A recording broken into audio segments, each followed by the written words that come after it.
core to local.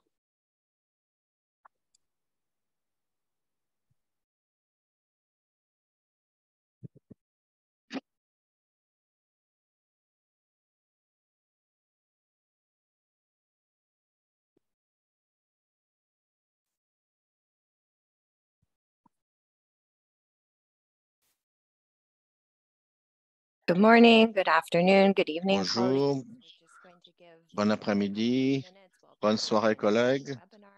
Nous allons accorder quelques minutes pour permettre aux gens de nous rejoindre, nos collègues. Et après, nous commençons.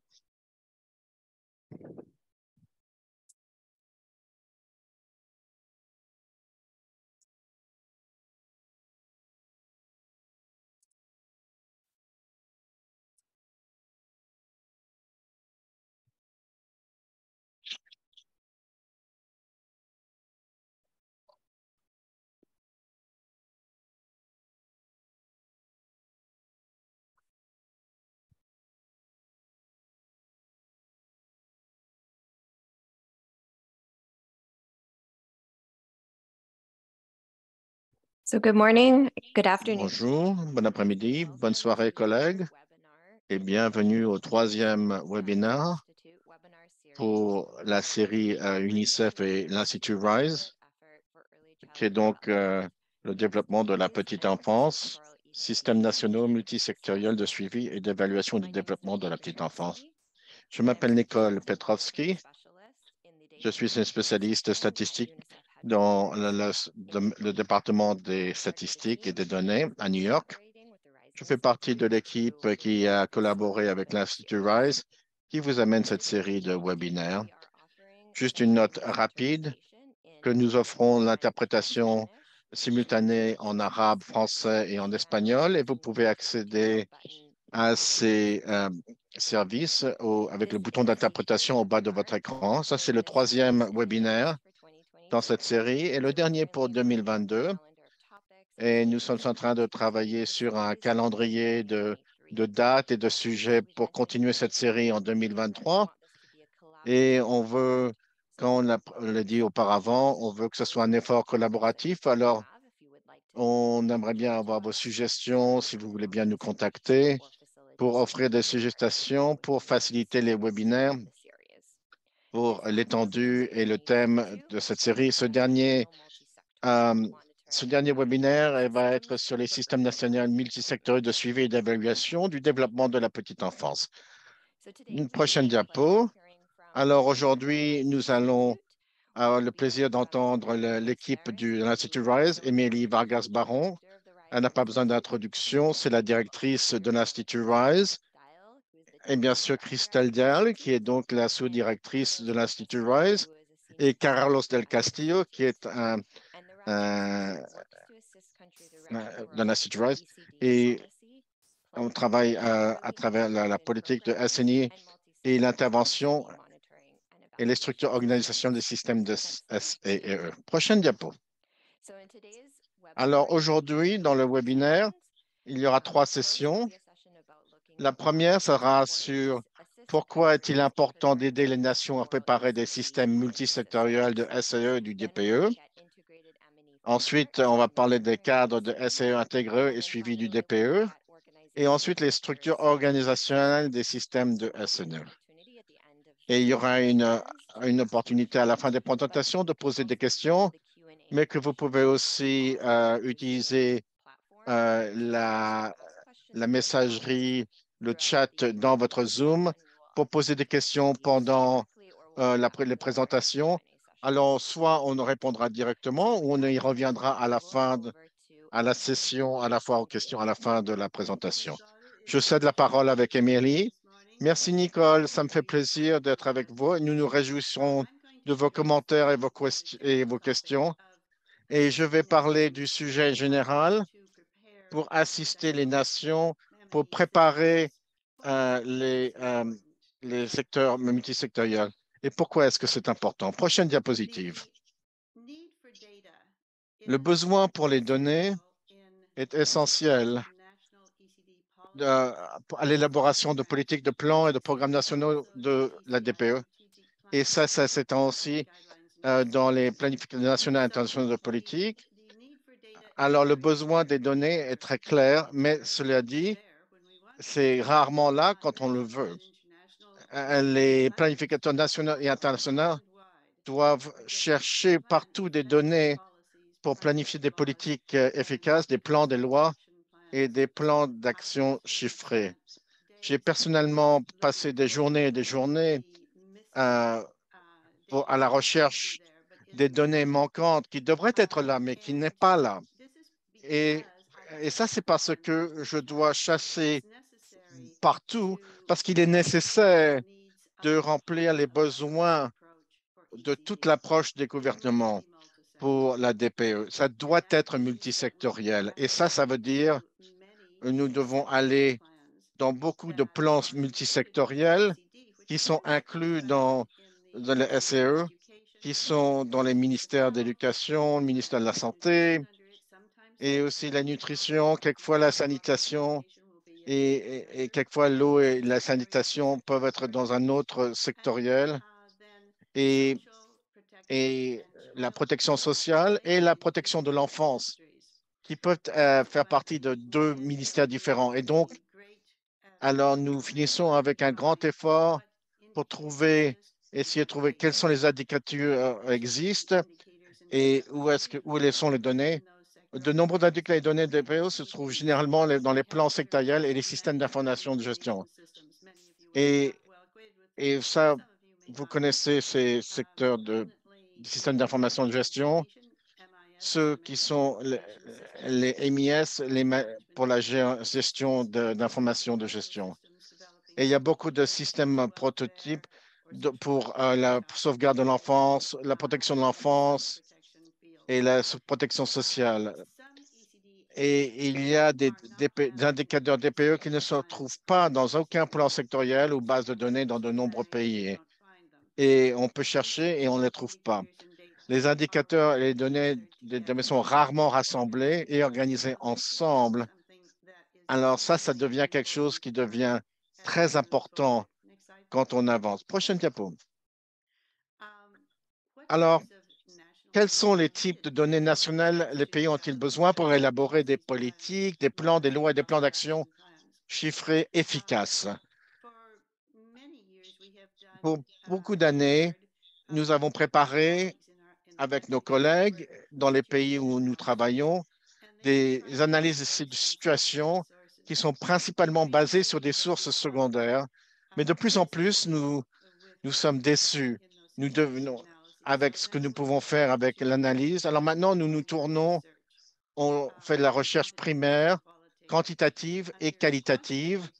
Alors, sous la recherche primaire quantitative, on fait des enquêtes cartographiques sur les programmes DPE, IPPE, l'enquête auprès des directeurs, du personnel et des bénéficiaires de l'ECDECI selon le besoin, les intrants, extrants et résultats des services si disponibles, le soutien financier qui est identifié par les niveaux de gouvernement et les types de sources. Alors, quand je parle de type de gouvernement, le gouvernement central, les ministères, les agences, s'il y a des budgets au niveau provincial, alors ça, ce sera les budgets au niveau de la province où nous regardons. Et peut-être qu'il y a des entités au niveau de district et bien sûr municipales et des entités budgétaires au niveau. Et nous avons besoin de ça parce que nous avons des politiques de coûts et ça, ce sont des plans d'action pour le coût.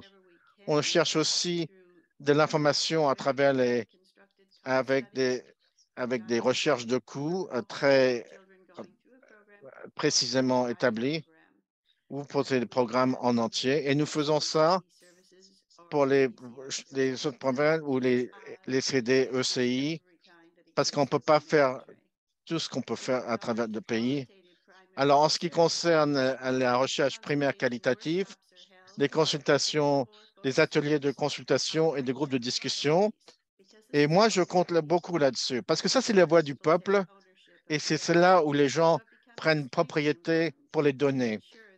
Et c'est important parce que pour assurer que les gens qui ont besoin d'être ces ateliers de consultation et ça inclut les bénéficiaires du personnel et les directeurs euh, et ça dépend des besoins d'études. Et bien sûr, des entretiens de haut niveau pour, pour essayer de comprendre ce que les gens en haute fonction qui ont affaire avec les jeunes enfants, de quoi ont-ils besoin? Parce que souvent, ils ont beaucoup d'informations et nous donnent beaucoup de très bons tuyaux basés sur leur expérience. Prochaine diapo, s'il vous plaît. Alors, vous allez reconnaître à droite nos 17 euh, euh, objectifs de l'ODD et sont vraiment magnifiquement euh, déroulés à travers le monde par l'ONU. Et, et il y a beaucoup de données méta et des indicateurs et des mesures, des cibles et très bien gérés dans beaucoup de pays. Ils ne sont pas nécessairement complétés dans tous les pays, mais ils sont là. Ce que nous trouvons, et c'est aussi des initiatives au niveau régional.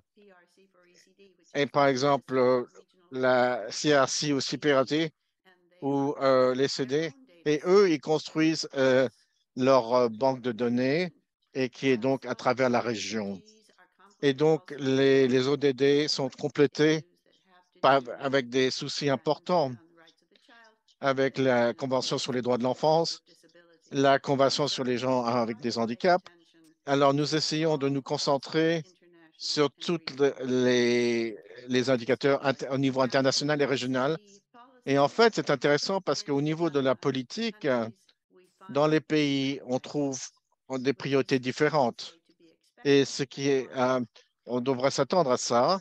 Et j'étais récemment dans un pays où la différence entre les ODD, la liste des ODD et, et la politique des ODD dans ce pays est grande. Ils ont une construction différente, mais il y a beaucoup des indicateurs qui sont là, les mêmes indicateurs. Mais il y a des indicateurs supplémentaires parce que ce pays euh, met de la valeur sur ajouter des indicateurs aussi. Alors, on ne va pas trouver une relation un à un dans tous les pays parce que dans n'importe quel pays, en fait, que les ODD doivent être bien sur mesure pour leurs besoins. Alors, quels sont les types d'analyse de données qui sont nécessaires? Les données quantitatives doivent être analysées concernant la couverture des services par type de population, la couverture des services par type de service. Donc, est-ce que les services sont adéquats, fournis d'une manière adéquate dans chaque région? Toutes les populations sont-elles servies? Et aussi, on les étudie par le niveau de gouvernance, au niveau national, provincial, district, municipal et communautaire. Et ça dépend du pays, comment le pays est organisé. Le, le genre, alors là, on trouve des résultats très intéressants, comme les OCI. Les garçons sont beaucoup plus servis que les filles. Pourquoi est-ce le cas? Les tranches d'âge desservies, est-ce qu'on sert les, les enfants de 0 à 3 ans ou est-ce qu'on adresse seulement ou principalement les enfants de 3 à 6 ans? Avons-nous inclus des sections prénatales et les soins prénatals? Et on doit regarder ces aspects-là. Et ils ne sont pas nécessairement trouvés dans chaque étude. Et le niveau et le type de soutien financier doivent pour les finances du pays. Et encore une fois, le coût par enfant et les cohortes et par les types principaux de services. Prochaine diapo, s'il vous plaît. Alors, pour les types d'analyse de données, les données qualitatives doivent être analysées par le type de population, les groupes ethniques et le niveau de revenus. Le type de rôle, les directeurs de services, le personnel, les bénéficiaires. C'est très intéressant de comparer, de contraster les besoins et les intérêts de ces entités différentes et ces gens différents. Et deuxièmement, de découvrir leurs recommandations. Quelquefois, ils viennent ensemble et quelquefois, ils ne le font pas. Et le rôle du leadership au sein du gouvernement, est très important au niveau national, provincial, district et municipal. Moi, j'aime bien penser à ça, le convertir d'une manière verticale, du bas au haut, mais j'aime bien aussi d'analyser au niveau horizontal à travers la géographie, par exemple. Prochaine diapo, s'il vous plaît. Alors, en plus des politiques, des plans et des lois, quels autres types de besoins en données ECD existent?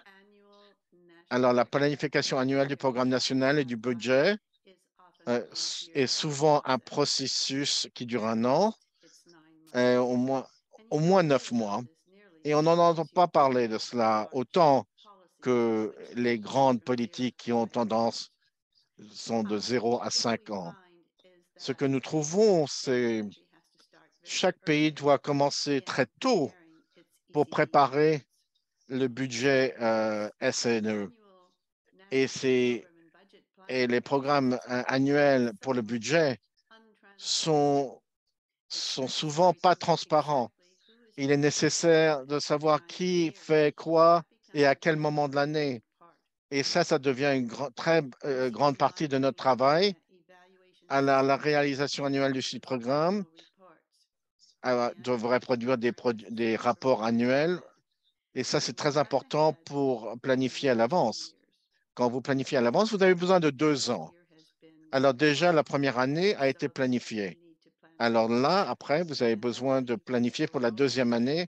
Et comme ça, vous pouvez avoir une approche déroulante et une plus grande continuité à travers le temps. Alors, chaque année, de faire un programme de 2 ans. Alors, l'analyse annuelle des dépenses de programme pour les grands programmes budgétaires sont conduites. Qu'est-ce qu'on a dépensé? Comment l'a-t-on dépensé? Est-ce que c'était une bonne dépense? Quels sont les résultats? Et l'efficacité des grands programmes dans la réalisation de leurs objectifs. Prochaine diapo. Alors, ici, vous voyez deux cycles. Alors, le premier, à gauche, c'est le cycle, c'est une analyse de situation du DPE, la planification, la conception, du programme, l'implémentation, la mise en œuvre des politiques et des programmes, et là, la contrôle et l'évaluation, et comment est-ce qu'on fait dans tous les rapports et les rapports. Et vous verrez une ligne qui va jusqu'à la droite, et ça, c'est le système de suivi et d'évaluation. Et remarquez que ça va dans les deux sens. Alors, en ce qui concerne les contrôles et les évaluations, vous avez la conception du système, la collecte des données, système d'information de gestion et enquête. Et en plus, on a des analyses, on a des sondages ou des questionnaires, des enquêtes qui sont au niveau national, qui ne sont pas encore inclus dans d'autres enquêtes. On a les analyses et les interprétations de ces résultats et encore une fois les rapports. Et ensuite, réévaluer le système et le contenu de SNR. Et en fait, cette diapo n'explique pas vraiment ce qui se passe. Je pense à cela comme un cycle, ou plutôt deux cycles. Et chaque année, et on cycle vers l'avant, on n'est jamais au même endroit. L'histoire entre Marc. Alors, soudain, vous avez un souci important parce qu'il y a eu un volcan ou de la reine, la pluie acidique ou des problèmes nutritifs et la situation des enfants s'est empirée. Dans d'autres cas, peut-être que vous aurez une situation de changement de gouvernement qui va amener d'autres changements que ceux requis. Alors, regardez cette ligne qui va de la contrôle et l'évaluation et regardez le cycle de politique sur la gauche et au sein, à l'intérieur, presque comme un noyau, le système de suivi et d'évaluation. Je sais que c'est une vision complexe, mais c'est vraiment plus ou moins ce qui arrive. Et on cycle vers l'avance et on cycle pour l'évaluation et le suivi. Et j'espère que nous combinons les deux pour qu'ils se nourrissent les uns l'un l'autre. Prochaine diapo, s'il vous plaît. quelle collaboration existe déjà entre les secteurs du DPE qui pourraient aider à développer des systèmes de SNE multisectoriels? Alors, j'identifie tout autre système d'organisation multisectoriel, gouvernemental, des TPO, par exemple, le développement des ODD nationales, parce que ça, c'est vraiment multisectoriel pour voir qu'est-ce qu'eux, ils ont fait qui ont réussi. Je regarde, je vois aussi d'autres zones comme le jaune et la jeunesse, et je veux voir qu'est-ce qui est inclus là. Et dans certains pays, il y a euh, des, des ODD, systèmes d'organisation qui sont forts. Alors, normalement, dans chaque pays, il y a un niveau national, central, un comité directeur de la DPE, comité technique du DPE, de la DPE, et peut-être des ministres ou des sous-ministres, et un comité technique de la DPE, et peut-être que des chefs de département qui connaissent bien le travail, et un bureau de la DPE qui peut être n'importe où, qui sont trouvés prédominamment dans les ministères de l'éducation, deuxièmement dans les ministères de la santé et aussi dans les ministères pour la protection sociale. Mais je dois vous dire que ceux qui sont les plus réussis, ce sont, ce sont les bureaux du Premier ministre ou présidentiel. Et ça, ce sont vraiment les moteurs pour tout le système. Les niveaux provinciaux, on a des comités, des bureaux de la DPE, surtout dans les grands pays et même dans des pays moyens.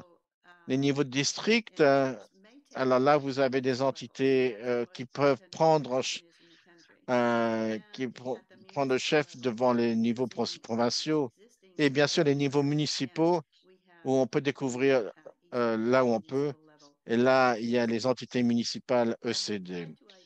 Et on essaye d'identifier tous les principaux systèmes et programmes nationaux ou provinciaux de DPE et déterminer s'ils disposent de bases de données. Parce que souvent, ils en ont, parce qu'ils collectent des données qui viennent des communautés, des différentes communautés et municipalités.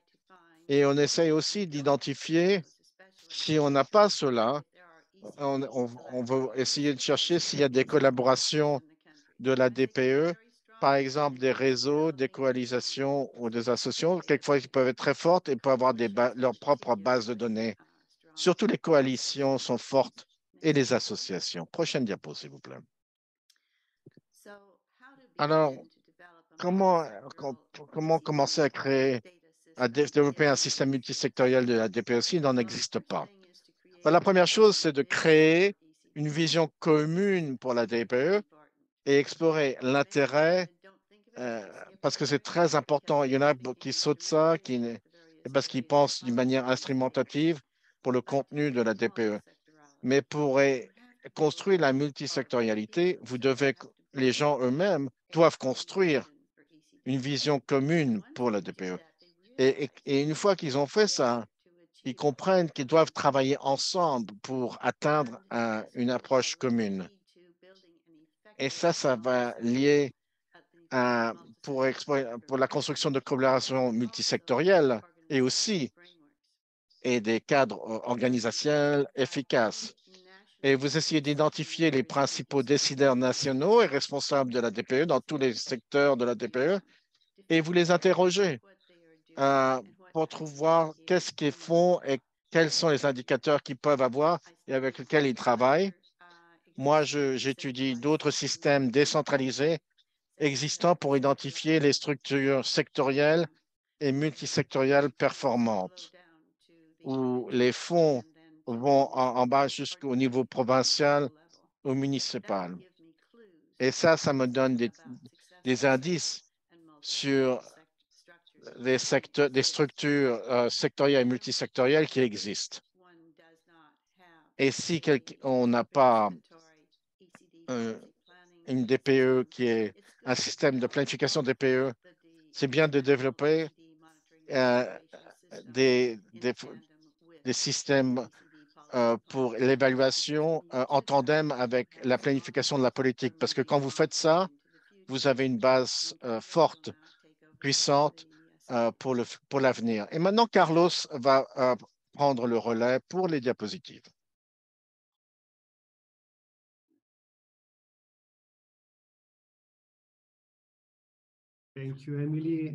Merci, Émilie. Bonjour, bon après-midi tout le monde. Je me réjouis d'être ici. Je vous remercie pour partager ma partie de la présentation qui a pour but de vous donner des indices sur comment est-ce qu'on peut développer une surveillance intégrée. Alors, je voudrais répondre pour cette présentation les 4 questions suivantes. Comment un pays aborde-t-il le développement global?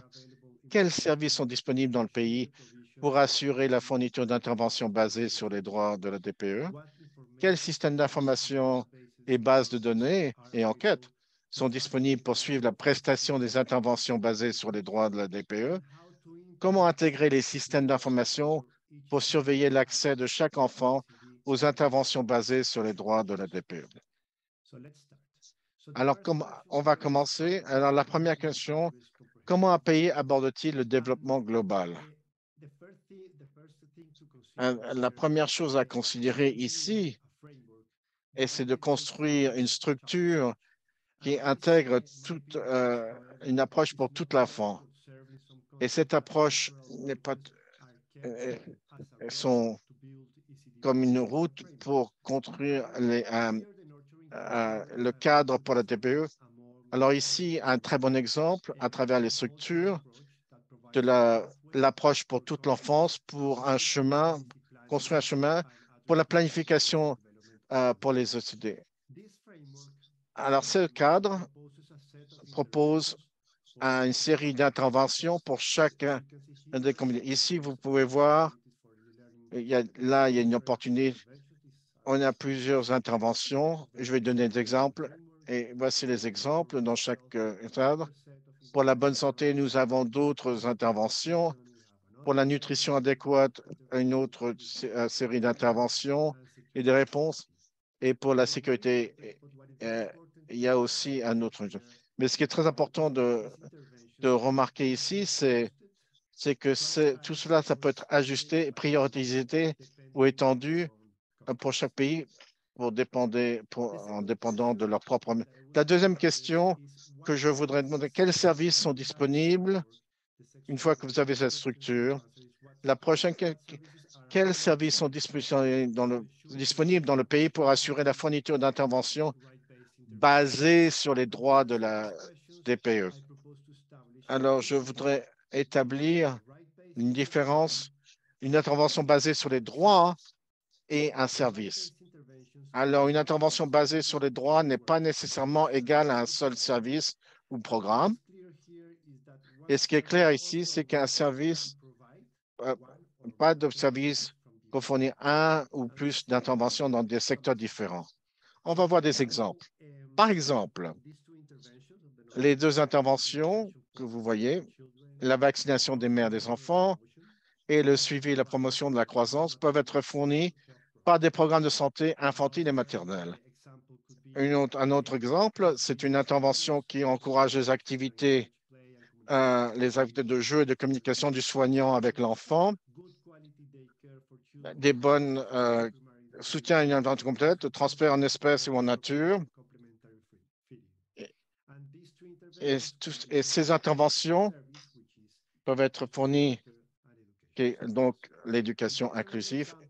Alors, un autre exemple qui transfère par des coupons de cash ou dernièrement, où l'état civil qui est fourni par l'état civil ou les bureaux de statistiques.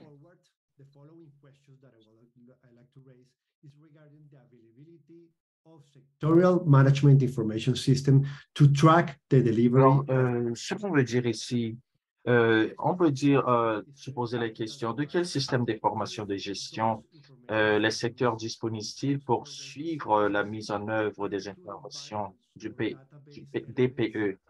Alors, ici, on peut aussi se poser la question sur l'inclusion des variables ou des variables ou d'éléments de base de données pour suivre chaque enfant sur la prestation d'une intervention au sein du programme ou du service. Par exemple, nous avons le programme de santé infantile et maternelle. Alors, on peut dire, ça peut mettre en cause l'immunisation et aussi ce qui a rapport à l'évolution des enfants. Alors, le système d'information aussi a aussi rapport au centre d'éducation et de garde d'enfants, ce qui a rapport à la façon dont on prend soin des enfants dans un centre d'éducation où les enfants fréquentent pour avoir une éducation. Aussi, on a en dernier lieu le programme d'aide en espèces et en bons. Alors, ça, on peut dire que ça a rapport à la façon dont la famille reçoit le bon mensuel. Donc, il est aussi important de savoir comment ces bons, ces bonus sont très importants aussi euh, pour la façon dont on prend soin des enfants, surtout ce qui a rapport à l'immunisation ou aussi au centre d'éducation des enfants.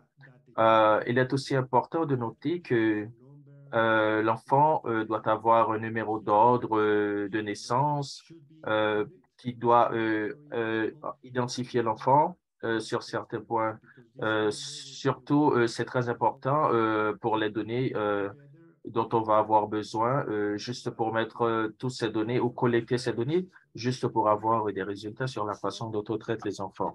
Alors, la prochaine question, c'est euh, comment on peut avoir des données très importantes? Par exemple, la surveillance intégrée des ECD. Donc, la question est, quel est le statut de chaque enfant à partir d'une approche holistique en termes d'accès aux dispositions clés? Alors, on peut dire que le nombre le plus important a, pour exemple, surtout ces trois parties qui nous donnent des données, par exemple, le ministère de la Santé, le ministère de l'Éducation nationale et le ministère du Développement social. Alors ici, on peut dire que chaque enfant peut-il accéder à toutes les interventions basées sur les droits du DPE? Que peut être le système, que peut faire le système ECD pour assurer l'accès de l'enfant aux interventions manquantes? Donc, on peut dire que sur la deuxième question, on peut dire ce que le CD peut faire juste pour aider ou pour assurer le développement de l'enfant. Alors, maintenant, j'aimerais partager avec vous des exemples de pays, comment ils approchent cette question du développement de l'enfant et ce qu'ils ont fait pour définir comment leurs systèmes d'information sont intégrés pour essayer de cibler chaque enfant de manière individuelle. Premièrement, on a des enfants avec certificat d'état civil, numéro d'identification unique. Alors, c'est clé pour le suivi individuel en 2013. Deuxièmement, enfants inscrits au système de santé pour 2013. Et troisièmement, des enfants entièrement vaccinés selon le calendrier 2013. Cette décision a été prise sur deux aspects. Premièrement, la capacité du pays pour délivrer ces interventions. Deuxièmement, la capacité du pays et le programme, le secteur pour mettre une surveillance sur ce type d'intervention. Alors, on a aussi le numéro 8 qui a rapport aux familles des enfants qui ont accès à des programmes parentaux. Et je peux dire aussi que pour les enfants accédant au bilan de santé selon l'âge, c'était aussi très important. Pour surveiller cette intervention, donc on s'est référé au système de suivi du développement de la famille, pardon, du développement de la petite enfance. Alors, ce système est surveillé par le ministère de l'Éducation. Alors, qu'est-ce qu'on peut dire par là? On a une liste des enfants ayant accès à l'éducation et la garde précoce ou aussi des services préscolaires, accès aux livres et des ressources pédagogiques, parentalité, alimentation, tout ça, c'est très important. Donc, en première partie, on essaye de voir le système des formations sur l'éducation et l'accueil de la petite enfance. Euh, Compte sur moi, institue combien pour le bien-être de l'enfant. Alors, en deuxième lieu, système d'information de l'éducation. En troisième lieu, système d'information sur l'éducation et l'accueil de la petite enfance en Colombie. Des sociétés bien-être familiales et des familles en action dans le programme de transfert monétaire conditionnel selon le département de la prospérité sociale. Donc, toutes ces choses-là ou toutes ces interventions ont rapport au slide précédent. Alors, la prochaine base de données qu'on va voir, c'est le numéro 5, c'est qui a rapport avec les familles en action ou des programmes de transfert monétaire conditionnel. Alors, qu'est-ce qu'on peut dire par là?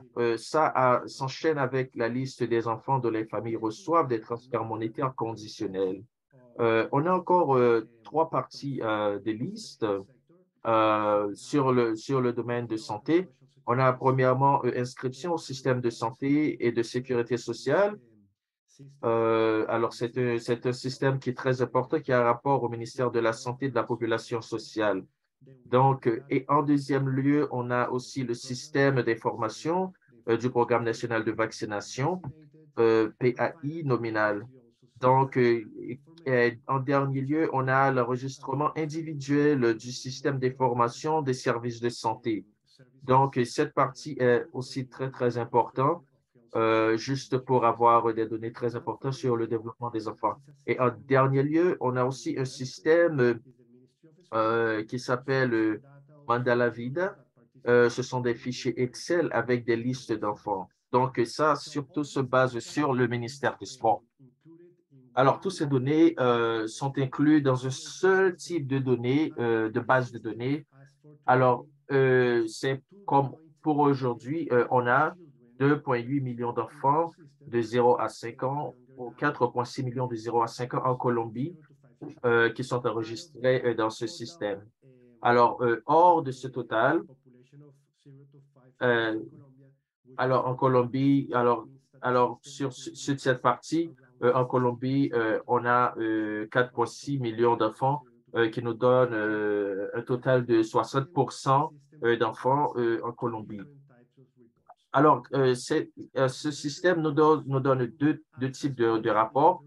Premièrement, c'est le rapport agrégé sur l'accès aux interventions EPE et aussi les alertes pour chaque enfant qui manque des interventions. Alors, on va essayer de voir des exemples sur la façon dont on vient de parler de ces exemples. On a environ 2,8 millions d'enfants inclus dans le système du suivi. Alors, ça veut dire que 53% de ces enfants reçoivent au moins 6 du total des interventions prioritaires, une moyenne de 5,3 d'interventions qui donne un pourcentage de 5,3 interventions reçues. Alors, ce que le système nous montre, ça veut dire que sur 2,8 millions, nous avons 53% des enfants qui reçoivent au moins 6 des interventions prioritaires. Alors, qui donne aussi 5,3% d'interventions reçues. Alors, on peut voir aussi où on a le plus d'interventions. Alors, ça veut dire qu'au moins, on a 488 millions, 488 000 d'enfants qui reçoivent des interventions en même temps, qui donnent un total de 7 interventions. Un autre exemple, alors si vous voyez la partie qui a les interventions sur les enfants migrants, alors vous voyez que la situation change. Alors, qu'est-ce qu'on peut voir ici? Alors, sur 439 000 enfants, on peut voir qu'il y a seulement 8% qui reçoivent au moins 6 du total des interventions prioritaires avec une moyenne de 2,4 interventions reçues. Alors, vous voyez ici, à travers ce graphique, euh, alors la majorité de la population, entre 3 et 8 interventions, alors reçoivent, alors on peut dire, si le graphique va vers la partie gauche, alors on peut dire que ça peut être un peu critique. Et ce qu'on doit faire, c'est juste pour essayer de voir que les enfants migrants et les enfants aussi qui ont des familles, alors donc ça c'est très important juste pour voir comment on peut aider le plus d'enfants possible à recevoir des interventions le plus important possible. Alors, le prochain type de rapport que vous pouvez voir, c'est la couverture des interventions qui a qu'on peut dire, surveillance intégrée pour ECD. Alors, ce que vous pouvez voir ici, c'est le nombre sur 2,4 millions inclus dans le système de surveillance. On a des enfants qui sont inscrits au système de santé. Ça représente 83%, cadre PDE renforcé, 11%. Et on peut aussi voir éducation préscolaire qui donne un montant de 55% et programmes parentaux, 40%. Aussi, on peut avoir l'EPE avec une main-d'œuvre formée qui est de 21%. Alors, on peut dire cette partie présente des données qu'on met ensemble pour voir comment on peut aider chaque enfant pour aider chaque enfant à se développer de manière normale. Alors, maintenant, je peux passer la parole à Christelle qui va nous donner plus d'informations. Merci beaucoup. Merci beaucoup, Carlos. Et bonjour à tout le monde à travers le monde qui nous suivent aujourd'hui. Je vais parler la structure des organisations et des systèmes de S et E. Comme vous pouvez voir à travers les interventions d'Émilie et de Carlos, alors ils ont parlé des besoins des besoins structurels pour que le développement de l'enfant soit un succès. Prochain slide, s'il vous plaît. Alors, ici, on peut dire, pour implémenter ce système de surveillance intégré pour le CDE, alors il nous faut des structures et des accords interinstitutionnels et officiels. Donc, on peut dire que la mise en œuvre d'un système de SE multisectoriel nécessite des structures et des accords interinstitutionnels officiels, premièrement, pour partager des données multisectorielles, assurer la durabilité parce que les gouvernements et le personnel changent, la collaboration horizontale et verticale, création de systèmes d'information multisectoriels et d'une base de données, atteindre l'assurance de la qualité et établir un plan de mise en œuvre clair et des règles de gestion du système de CIE, ou on peut dire ECD ou ECI. Alors, produire des rapports ECD intégrés ou multisectoriels. Alors, on peut dire que ces structures ici sont là pour vous, juste pour assurer la qualité des systèmes ou des données qu'on collecte pour essayer d'améliorer le développement de la petite enfance. Alors, et aussi les rapports sont aussi très importants pour nous. Prochain slide, s'il vous plaît. Ici, on peut voir la surveillance intégrée pour ECD. Le système RCE au sein de la structure organisationnelle du DPE. Donc, on peut dire ici qu'on peut voir aussi le comité directeur du DPE et qui a aussi un rapport avec le groupe de travail technique DPE.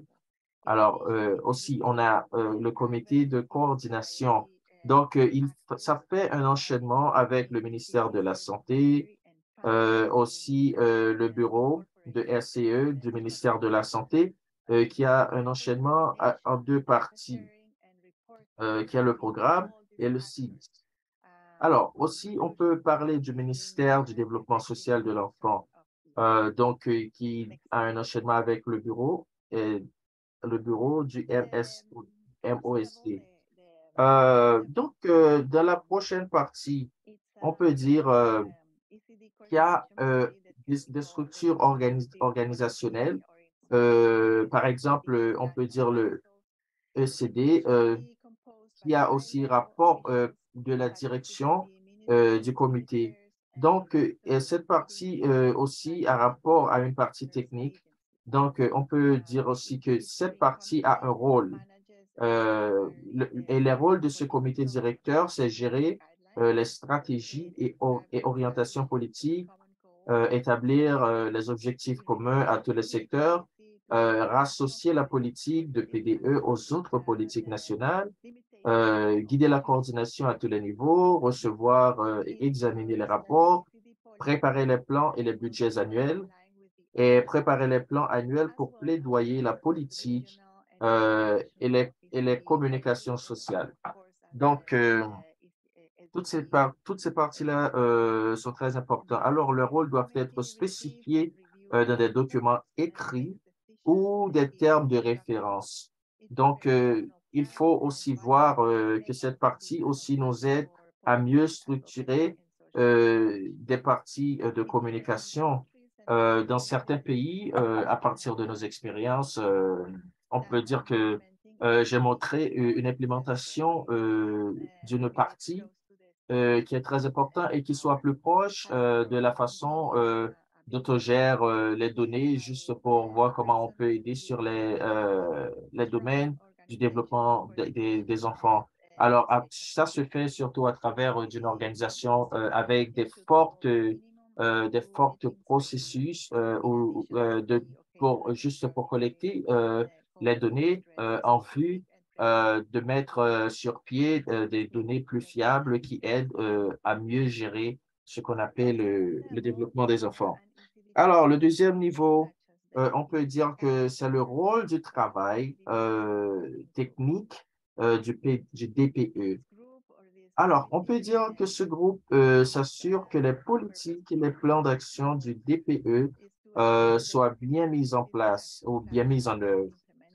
Et aussi, ce groupe s'assure que la non-duplication des tâches et une bonne articulation des mandats et des objectifs.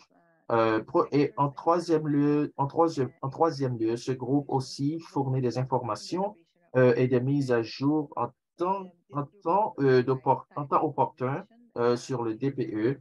Alors, le groupe aussi s'oriente sur le soutien et les efforts de développement des main-d'œuvre du DPE et de renforcement des capacités. Et aussi, en dernier lieu, il supervise le suivi et l'évaluation et le progrès des objectifs stratégiques. Alors, ça, ce sont des choses très importantes. Alors, ces groupes doivent se rencontrer régulièrement juste pour trouver des résultats ou pour voir comment ça marche quand il s'agit du développement de la petite enfance. Donc, c'est une chose très importante et quelque chose de très intéressant. Ça a rapport aussi avec les sociétés locales d'organisation. Prochain slide, s'il vous plaît. Alors aussi, on peut voir que la partie de l'implémentation qui aussi a rapport avec le rôle du comité de coordination du suivi et de l'évaluation du PDE. Alors, que fait ce groupe? Ce groupe gère, facilite et coordonne le système du SCE. Le groupe effectue aussi la planification des données. Le groupe compose la base des données ECD. Qu'est-ce qu'il fait aussi? Il analyse et interprète les données recueillies par le bureau SIG de chaque ministère et prépare les projets de rapport pour examen. Et en dernier lieu, le groupe produit des rapports pour le comité directeur du PDE. Donc, on peut dire que ce sont des choses très importantes. Aussi, on peut dire en dernier lieu que les rôles doivent être spécifiés dans des documents euh, écrits et ou des termes de référence. Donc, on peut dire que, bon, ce sera pas nécessaire de le dire. On peut voir que, alors, la façon dont on travaille, ça contribue au succès de la partie du développement des enfants. Alors, on continue. Le quatrième niveau, c'est le rôle des unités de suivi et d'évaluation du PDE dans les bureaux du SIG et dans tous les secteurs. Premièrement, qu'est-ce qu'il fait? Ce groupe a rôle pour soutenir le travail du comité de coordination et de suivi et de l'évaluation du DPE, pardon. Très spécifiquement, le groupe a pour rôle de désigner un représentant de chacun d'eux pour soutenir le travail du comité de coordination du SCE et du DPE.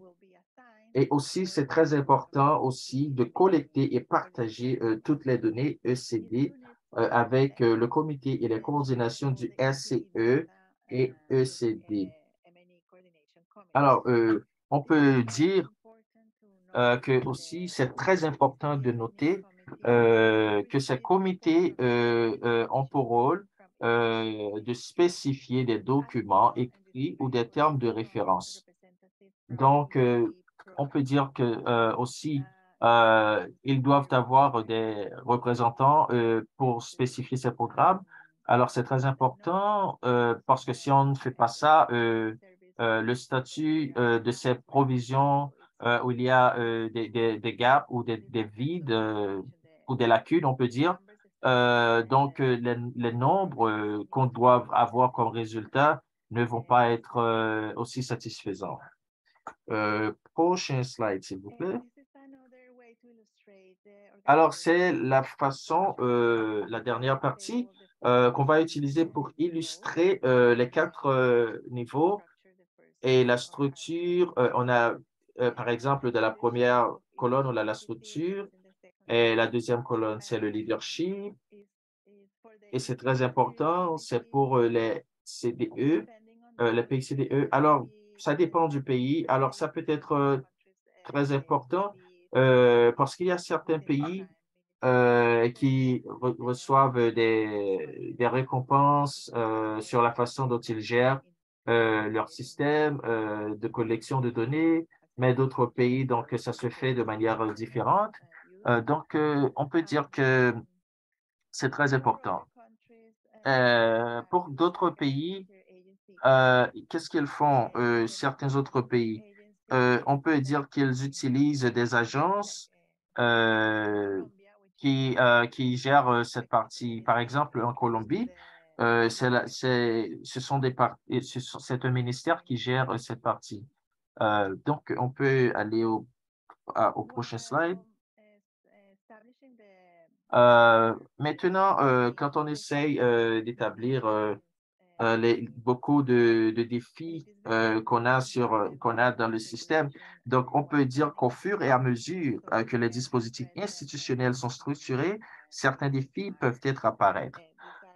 La première partie, on peut dire que l'absence d'une infrastructure adéquate en place pour soutenir la coordination dans tous les secteurs, comme dans la présence d'une commission ou d'un groupe interagences pour faciliter les connexions entre les agences de santé, de nutrition, d'éducation et de protection sociale.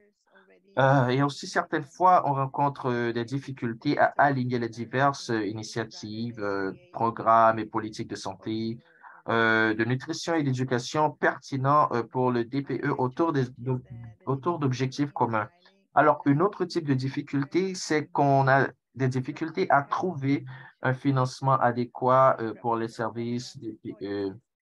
Et ce qu'on fait, certaines fois, on met sur pied une formation adéquate aux concepts techniques et de suivi d'évaluation pour les personnels du DPE. Et en dernière partie, on peut dire qu'on essaye d'établir des rôles et des responsabilités peu claires pour les plans de mise en œuvre du DPE. Alors, ça va m'emmener au prochain slide, alors qui a rapport aux accords interinstitutionnels et officiels, alors qui est une partie très importante quand il s'agit du système DPE. Alors, les accords officiels, qu'est-ce qu'ils devraient faire? Ils devraient fournir une vision des objectifs communs unissant tous les secteurs au service des enfants. Alors, on peut dire que l'enfant aussi doit avoir certaines fois une compréhension plus claire euh, sur certaines choses. Alors, ce qui doit être produit par le système de leadership. Alors, en second lieu aussi, on a cette partie qui est attribuée et énoncer clairement les rôles et les responsabilités du personnel. Et aussi, il faut aussi décrire comment collecter, rassembler, analyser, partager les données. Il faut assurer le partage des données multisectorielles pour la base de données ECD. Inclure toutes les parties prenantes de chaque secteur et des différents niveaux. Désigner la fréquence, la périodicité et les protocoles de réunion régulière entre les comités. Expliquer comment les indicateurs sont liés au service et à la politique du DPE. Expliquer comment les indicateurs supplémentaires doivent être inclus lorsque le système est prêt à passer à l'échelle. Décrire les procédures d'analyse, de rapports et de distribution des rapports spéciaux et à des fins politiques, de programmes et de planification budgétaire. Il est très important aussi d'activer l'assurance de la qualité, garantir la responsabilité et décrire les types de rapports et leur application. Donc, ce sont des choses qui sont très importantes. La responsabilité, ça doit être mis en ligne de compte de manière très importante. Le prochain slide, s'il vous plaît. Alors, il est très important de dire qu'il y a un facteur critique pour le succès de tout plan de SCE, et ce plan est d'assurer que les besoins des enfants soient pris en compte et en mettant en place un système de PDE solide et coordonné. Donc, on peut dire que cette partie, c'est très, très important. Certaines fois, il y a un facteur critique quand on n'arrive pas à s'assurer comment on peut voir les besoins des enfants quand il s'agit de l'accès aux soins de santé exactement. Alors, je vous remercie beaucoup de votre attention. Alors maintenant, c'est le moment si vous avez des questions. Donc, mettez-vous à l'aise. Et maintenant, je vais céder la parole à Nicole. Merci beaucoup à tous les Merci à intervenants. tous les Je peux voir qu'il y participants. a maintenant Il y a deux des questions. questions dans les deux exemples de Colombie, dans le chat. Peut-être que c'est pour Carlos à répondre. Si vous avez des questions, des commentaires, utilisez la messagerie, la fonction questions et réponses, où vous pouvez lever la main et on peut vous enlever de muet et vous pouvez parler. Alors, les deux questions que nous avons qui sont liées à l'exemple de la Colombie. La première question, si 6 interventions sur 13, est-ce que c'est suffisant pour assurer un niveau minimum de développement compréhensif? Et la deuxième question liée à la Colombie est savoir si tout est inclus et intégré pour pour les systèmes de TPE. Et une autre question qui vient d'apparaître, pourquoi est-ce que pourquoi le système n'assure pas tous les enfants qui sont sous l'âge de 5 ans? Peut-être que je peux céder la parole à Carlos pour répondre. Merci beaucoup pour les questions. Et nous allons commencer avec les deux dernières questions. Alors, la chose ici, c'est que quand ils ont essayé de commencer à construire le système, La décision qui a été faite à ce moment-là, c'est comme la porte d'entrée des données dans les systèmes étaient les enfants qui étaient dans l'éducation préscolaire et aussi les services. Et ils ont ajouté l'information qui sont allés non, à l'école préscolaire. Alors, donc, c'était le point d'entrée des enfants pour le système d'information. Alors ça veut dire que non, en fait, le niveau est très élevé. 60% des enfants qui sont couverts par le système et 60% par l'éducation précoce et les services en Colombie. Alors, c'est pour ça que le système ne couvre pas plus d'enfants. Alors, le plus c'est élevé pour la couverture de la petite enfance et les services d'éducation, et le plus élevé, on va dire, que le système qui est inclus dans le système. Et alors, voilà, ça, c'est une partie de la question. Et je veux faire une différence ici, parce que le système qui a été construit par la porte d'entrée pour que les enfants entrent dans le système, et c'était les enfants qui avaient accès aux services de santé. Et donc, la couverture du système va être différente que celle de Colombie, parce que le point d'entrée dans ce cas-là est le système de santé, mais pas le système de bien-être et d'éducation. Et donc, voici le système. Et je pense qu'à un moment donné, ce serait intéressant d'avoir une estimation de plus en profondeur des deux systèmes d'information à un certain niveau. Alors, l'autre question, est-ce que 6 c'est assez sur 13 pour assurer le bon, adéquat développement de la petite enfance? La réponse est non. L'idéal, ce serait de recevoir plus d'interventions, mais la décision, c'est que les 6 sont comme le minimum sur les 13 qu'un pays cherche à assurer et aussi à mesurer. Et ça, ces 6, ils ont commencé avec un chiffre plus bas au début. Il y avait peut-être que 8 interventions, il y avait moins de moins. Et maintenant qu'il y en a 13, il n'y en a que 6. Et donc, l'idée, c'est de commencer à accroître le nombre d'interventions et ça évolue le système. Et chaque transition, ça devient plus et ça devient plus fort pour tracer plus d'informations euh, euh, pour que le système soit capable de livrer plus d'interventions. Alors, c'est vraiment un équilibre entre les deux. Merci. Merci, Carlos. Je pense qu'il y avait une autre question qui est peut-être adressée dans votre présentation sur l'exemple de la Colombie. Quand est-ce que le système a commencé et combien de temps ça a pris pour l'établir? Peut-être que vous pouvez répondre à cette information de base. Bien sûr. Ça a commencé en 2012.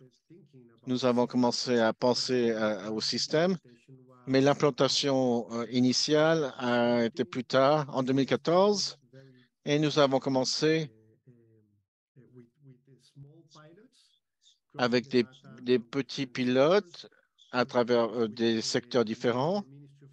Et ensuite, le ministère de l'Éducation a fait un contrat avec une entreprise pour construire un bon système pour recevoir et être l'hôte de toutes les données qui viennent des nombreux systèmes d'information. Alors, autour de 2014-2015, la première production de données. Mais c'était un long processus. Ça prend du temps. Et ça prend du temps pour renforcer les autres systèmes d'information pour produire les données que le système requiert. Super, merci. Alors, je ne sais pas qui peut répondre à ces questions, lequel de vous trois. Et ça vient de Artie. Comment est-ce qu'on peut faire les priorités entre les interventions? Est-ce qu'il y a des guides sur la sélection des interventions qui va pour le contexte des pays? Je ne sais pas lequel de vous trois veut adresser cette question. C'est une question très difficile et c'est bien sûr c'est différent d'un pays à l'autre. C'est c'est une question sur la priorisation au sein des pays. Et beaucoup de gens pensent que c'est juste basé sur les faits, mais il y a aussi la volonté politique et l'emphase au sein de chaque pays.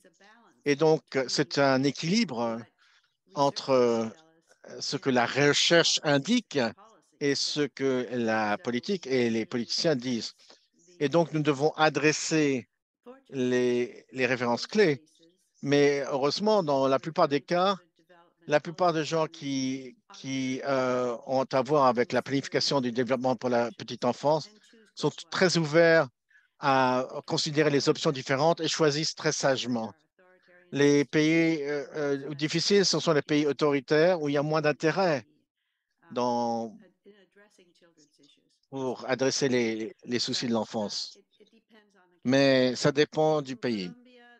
En Colombie, le système a des antécédents qui remontent à longtemps, sur une longue période d'années.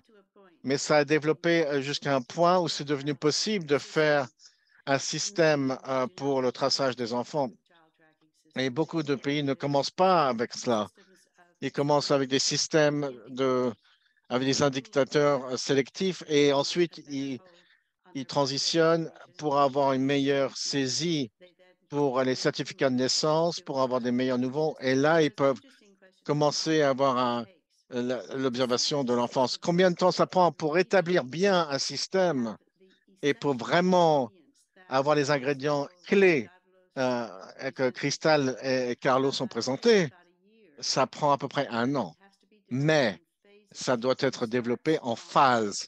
Vous commencez petit et vous construisez à travers le temps, basé sur les pratiques et l'expérience et comment les systèmes marchent, et vous améliorez à travers le temps le système.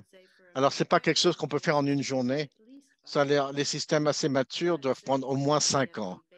Mais certainement, vous pouvez avoir les systèmes de base dans l'espace de 1 an. Est-ce que Christelle et Claro sont d'accord avec moi là-dessus? Oui, je vais aussi mettre l'emphase que vous commencez avec ce qu'il y a. Vous ne commencez pas à essayer de construire quelque chose de rien, parce que ça prendrait beaucoup plus de ressources. Et bien sûr, ça va déranger les gens dans le pays. Et vous devez construire basé sur ce qu'il existe déjà. Et ensuite, vous priorisez les priorités basées sur le pays et vous construisez le système avec les ressources qui sont déjà en place, les ressources qui sont déjà disponibles dans les pays. Et comme ça, aucun pays ne va construire le système de la même manière parce que chaque pays a ses propres caractéristiques et structures déjà en place.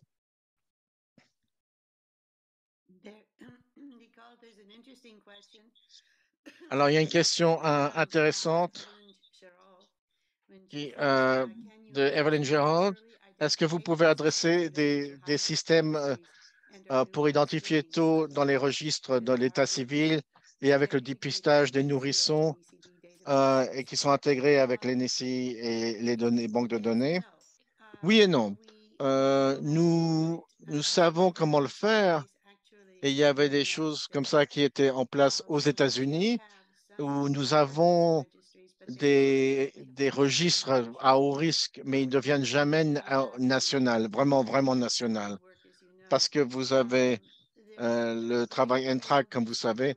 Il y a beaucoup qui est en fait dans la conception en ce moment au sujet d'enfants, sur les dépistages d'enfants et l'identifiant, avec toute l'attention portée sur la combinaison de recherche, les éthiques et bien sûr les droits privés pour l'enfance et pour les familles. Et les Européens sont en train de très bien faire avec des systèmes, avec le DPR. Je pense que c'est une zone en croissance. C'est absolument essentiel pour le développement de la petite enfance, pour ces programmes. Et merci de nous poser cette question, parce que je veux voir une grande emphase sur les prochaines 5 années, parce que je pense que c'est vraiment ce qui est le plus critique, que nous pouvons aider à soutenir les familles avec des enfants vulnérables depuis dès le début, et on voudrait que ça se passe partout. Si je peux ajouter quelque chose à ce sujet qui est très important, un des défis les plus importants que nous avons fait face pour les systèmes de données intégrés, ce sont les systèmes intégrés sur les enfants qui ont été victimes d'abus, de négligence, parce que ces données sont souvent liées avec la confidentialité et l'utilisation, et c'est difficile à partager avec le niveau de l'assistance sociale et avec les autres secteurs. Il y a beaucoup de défis et on fait toujours face à ce défi avec ces données. Et pour intégrer ces données, parmi les banques de données, venant de banques de données du système, qui a des informations qui ont été victimes dans les conflits armés en Colombie, qui est intégré dans la banque de données, mais les données pour le secteur de la protection de l'enfance n'a pas encore été intégré dans le système. Et je pense que c'est quelque chose d'important, un défi important que nous allons faire face quand on intègre les données dans le système. Oui, c'est une très bonne transition et peut-être une préparation pour un autre sujet, un webinaire potentiel pour les données responsables et les principes de l'UNICEF et comment on intègre cela et comment on adresse ces principes à travers la prise de données responsable dans la planification et l'intégration des systèmes MAE. Alors, ça va venir. Gardez le contact et ça sera dans notre calendrier l'année prochaine. J'ai vu une autre question dans la foire aux questions, mais je ne suis pas sûr si je la comprends bien. Je pense qu'elle demande sur les effets qui sont observés sur les systèmes MNE intégrés et sur les influences en Colombie. Alors, je ne sais pas qui voudrait essayer d'entre vous, qui voudrait essayer de répondre à cela. Des effets sur les enfants ou sur le système? Parce que peut-être les deux. Parce que le système, parce que ce que le système montre, c'est que ça a été très utile, comme je l'ai déjà dit.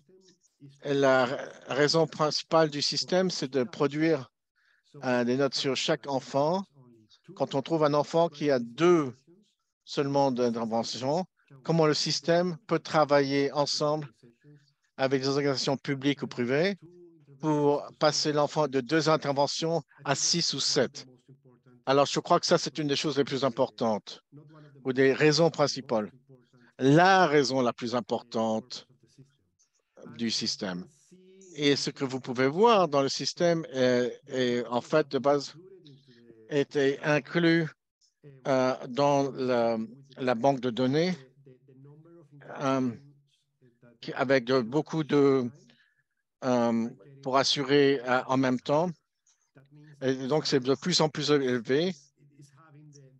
Ça veut dire que le système a les résultats. Alors, ça, je crois que c'est une des choses les plus importantes des effets sur les enfants. Et c'est important de mentionner qu'on ne trace pas le développement des enfants. Ça, c'est un autre outil, c'est une autre type de discussion. Un autre effet qui est important, c'est que ça montre d'une manière ou d'une autre au pays qu'il est possible d'observer, de surveiller les petits-enfants. Et je pense que c'est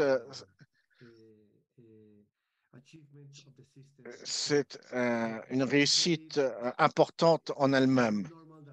Parce que normalement, ce n'est pas normal quand on a commencé à rêver de ce système et on a dit on ne peut pas mettre les banques de données, l'éducation et les banques de données de santé. Et on pensait que ce n'était pas possible, et c'était possible. Et ça, c'était une grande réussite du système en lui-même.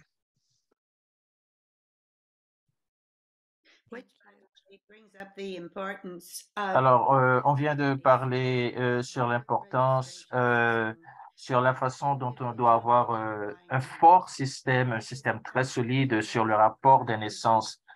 Donc, c'est quelque chose, si on ne se rend pas compte, ça peut être critique à l'avenir pour certains pays. Donc, l'enregistrement des naissances, ça doit être fait de manière très stricte quand il s'agit de la façon dont on construit les données. Donc, on peut dire qu'il y a aussi un commentaire qui est très important de Ariel, qui est de l'Argentine. Ça, c'est en espagnol. Bon, j'espère pouvoir le lire, mais je pense qu'il a parlé, qu'il veut de parler de certains points très importants qui ont rapport avec les besoins des enfants. Alors, je vais laisser la place à quelqu'un qui peut mieux l'expliquer. Donc, merci Ariel. Merci. Nous avons encore quelques minutes. Est-ce qu'on a encore des questions ou des commentaires des participants avant qu'on termine avec ce webinaire? Vous pouvez lever la main. Alors, vous pouvez sortir du mode muet si vous voulez dire quelque chose. Sinon, pardon, je vais mentionner que ça va être le dernier webinaire pour cette année. Alors, on va aussi vous montrer certains calendriers pour les webinaires qu'on va avoir l'année prochaine. Aussi qui doivent être identifiés et aussi des travaux qu'on va essayer d'effectuer sur l'harmonisation continue qu'on va avoir sur les soins ou les programmes des enfants. Et aussi, il va y avoir aussi, on va avoir aussi un webinaire sur les données des enfants de manière multisectorielle. S'il vous plaît, si vous avez un sujet, un thème dont vous voulez débattre, mettez-vous à l'aise. S'il vous plaît, faites-nous en part. Donc, on va aller voir comment on peut analyser le thème. Et si c'est nécessaire, on va mettre ça sur pied juste pour qu'on puisse en discuter. Alors, vous êtes tous bienvenus si vous avez des questions ou commentaires pour ce qu'on va voir l'année prochaine. Je vois qu'il y a une autre question. Ça peut être la dernière avant qu'on termine. Je vois qu'il y a une dernière question de Mustapha qui a demandé comment est-ce qu'on peut collecter des informations ou des données sur des données qui qui n'ont aucun rapport avec des États. Donc, de manière habituelle, ce qu'on fait, on essaie de voir cet terme difficile. Ce sont des termes qui ont rapport avec certains domaines qui n'ont rien à voir avec les États. Donc, certaines fois, il y a des entités privées qui chargent certaines taxes ou qui a un montant. Qu'est-ce qu'on peut dire? Il y a des secteurs non-profit qu'on peut dire, par exemple, certaines de ces organisations sont très larges, surtout les organisations qui ont des systèmes d'expansion. Alors, ce qu'on fait, on essaie d'utiliser certaines stratégies clés, surtout avec les gouvernements, quand on essaie de supporter les gouvernements. Certaines fois, il y a des organisations non gouvernementales qui présentent ou qui donnent des services dans certains pays. Alors, on peut dire que ça devient très important, surtout quand il s'agit de mettre l'emphase sur certains points qu'on doit utiliser pour voir comment on peut mettre sur pied de manière collaborative dans certains secteurs qui est très important pour nous. Alors, quelque chose qui est aussi très important, est-ce que vraiment, alors la forme de licence doit être aussi attachée à la manière dont on présente ces données au gouvernement. Donc, on voit que ça, certaines fois, ça se présente surtout dans les orphelinats ou aussi des organisations pour les enfants ou des organisations privées. Donc, certaines fois, on voit que ça se présente. Donc, habituellement, les gouvernements, ils donnent une licence ou une permission à ces organisations-là pour mener leurs opérations. Alors, on peut dire que la façon dont ces données sont provisionnées, donc on peut dire que la façon dont on établit toutes ces collections de données sont très importantes, surtout pour les organisations non gouvernementales qui font partie de ce système. Alors, je pense que c'est une très bonne recommandation que je devrais mentionner. Pour continuer sur ça, on peut dire qu'il y a aussi des indicateurs qui sont aussi utilisés à travers les projets ou des domaines similaires. Donc, surtout quand il y a rapport aux résultats de certains pays, donc on peut dire que c'est une chose qui est critiquement importante. Donc, on peut dire aussi que certains indicateurs doivent être rattrapés juste pour voir comment on peut aligner ces indicateurs aux indicateurs nationaux, juste pour avoir un système très fort. Alors, certaines fois, on doit avoir un objectif de planification et surtout qui a rapport à des instruments très spécifiques dont on a besoin juste pour finalement qui peut donner un résultat d'un système consistant, surtout sur les parties quand il s'agit de faire des analyses. Certaines fois, ça paraît un peu complexe, mais certaines fois, on peut dire que une très bonne planification peut aussi aider à la réussite de ces projets. Merci. Alors, il n'y a plus de questions ou un dernier commentaire avant que je cède la place au présentateur. Christelle? Non, c'était juste un plaisir d'avoir participé à ce webinaire aujourd'hui.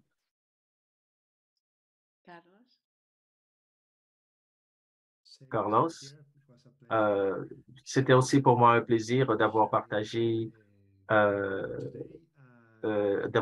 avec vous des informations ou des données juste pour améliorer notre système. Alors, je veux aussi remercier tout le monde et simplement, si vous avez des questions, pas de problème, vous pouvez vous rendre à la partie de questions-réponses. Alors, n'hésitez pas à nous contacter à travers nos emails.